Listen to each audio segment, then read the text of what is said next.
Hello বন্ধুরা, আজকে তোমাদের মাঝে নিয়ে আসছি উড়ন্ত পতাকা স্কেল দিয়ে মাপযোগ করে কিভাবে আঁকবে সেইটা নিয়ে। তো প্রথমত আমরা স্কেল দিয়ে দুইটা লাইন দিয়ে নিলাম। তো তারপরে আমরা একটা স্কেল নিয়ে নিলাম। আসলে পতাকা আঁকার জন্য বা ছোটদের জন্য তেমন মাপযোগের দরকার হয় না, তারপরেও তোমরা যারা মাপযোগ দিয়ে করতে ইচ্ছুক তাদের জন্য এই ভিডিওটি, এবং খুব সহজ করে আমি দেখিয়েছি। যেমন স্কেল থেকে ধরো সেন্টিমিটারে যদি আমরা নেই 1 থেকে 10 সেন্টিমিটার দৈর্ঘ্য, এবং প্রস্থ নেব 1 থেকে 6 সেন্টিমিটার। আর যদি ইঞ্চিতে যাই তাহলে 1 থেকে আমরা 4 ইঞ্চি নেব এবং প্রস্থ নেব 1 থেকে 2.5 ইঞ্চি। লক্ষ্য করো।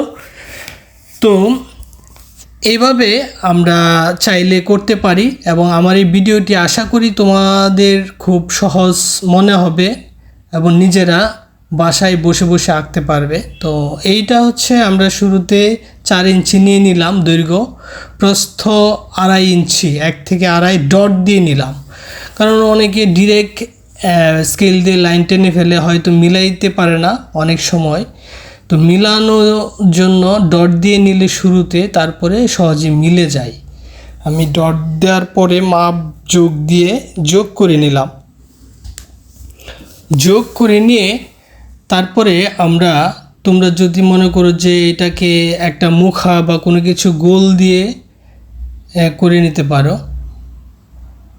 আচ্ছা, গোল সেটা পরে দেখাচ্ছি। এখন আমরা যেটা করব, যেমন উড়ন্ত পতাকা করছি, এটাকে নর্মালি পতাকা তো অনেকে আঁকে, আমি দেখাচ্ছি উড়ন্ত পতাকা যেটা বাতাসে উড়ে, এবং উপরে যতটুকু বাড়িয়েছি নিচে ঠিক ততটুকু আমরা কমিয়ে দিয়েছি। দেখো, লক্ষ্য করো। কারণ উড়ন্ত পতাকা অনেকভাবে আঁকা যায়, কিন্তু আমার কাছে এটা খুব সহজ মনে হলো, তো তোমাদের কাছেও সহজ মনে হবে। লক্ষ্য করো, উপরে যতটুকু বাড়িয়েছি নিচে ততটুকু কমিয়েছে, এবং ডান দিকে উপরে যতটুকু কমিয়েছি ডান দিকে নিচে ততটুকু আমরা বাড়িয়ে দিচ্ছি স্ট্রেট লাইন থেকে। এটা লক্ষ্য করবে। তারপরে আমরা একটা খুঁটির উপরে একটা গোল দিয়ে দিলাম। তারপরে এটা যে বাঁধা থাকে সেখানে দুইটা লাইন দিয়ে দিচ্ছি। তারপরে স্ট্রেট লাইনগুলো, বাড়তি যে লাইনগুলো, সেগুলো ইরেজার দিয়ে মুছে দিচ্ছি। মুছে দেওয়ার পরে আমরা কোনো একটা মুখা, অথবা তোমরা ফ্রি হ্যান্ডে মাঝখানের বৃত্তটা এঁকে নেবে। তো যার যার ইচ্ছে, তোমরা চাইলে কোনো মুখা দিয়েও করতে পারো। আমি এটাকে আঁকার পরে সাইন পেন দিয়ে এঁকে নেব, তারপরে রং করে নেব। রংটা আমরা দেখাচ্ছি না, তোমরা অনেকেই জানো, তাই রংটা দেখানোর কিছু নেই।